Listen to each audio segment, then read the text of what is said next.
Chaque jour, Charles et Carole vous présentent la leçon de l'école du sabbat.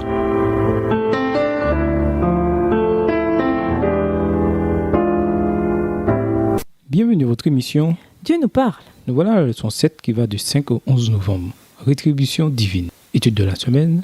Job 8, les versets 1 à 22. Job 11, les versets 1 à 20. Ésaïe 40, les versets 12 à 14. Genèse 6, les versets 5 à 8. 2 Pierre 3, les versets 5 à 7. Versets à mémoriser.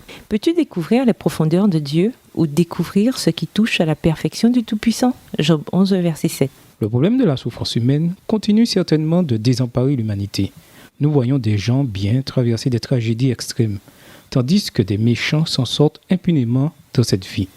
Il y a quelques années est sorti un livre qui s'intitulait « Pourquoi de mauvaises choses arrivent-elles aux gens bien ?»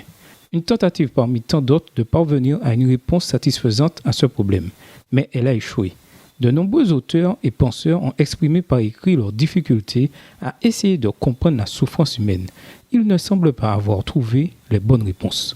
Ce thème, bien évidemment, est le thème du livre de Job. Et dans ce livre, nous continuons à explorer pourquoi même des gens bien, comme Job, souffrent en ce bas monde.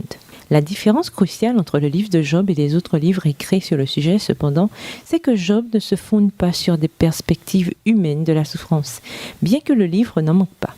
Puisqu'il s'agit de la Bible, c'est plutôt un examen de la perspective divine sur le problème. Cette semaine, nous lirons davantage de discours de la part des hommes qui sont venus voir Job dans sa détresse. Que peut-on apprendre d'eux, en particulier de leurs erreurs, alors que, comme d'autres, ils essaient de faire face au problème de la souffrance? Et nous vous laissons avec la pensée du jour. Les pensées de Dieu sont plus étendues que l'océan le plus profond. De bien des manières, Dieu dépasse notre compréhension. Au revoir. Et à demain si Dieu veut. Dieu nous parle. Chaque jour, Charles et Carole vous présentent la leçon de l'école du sabbat.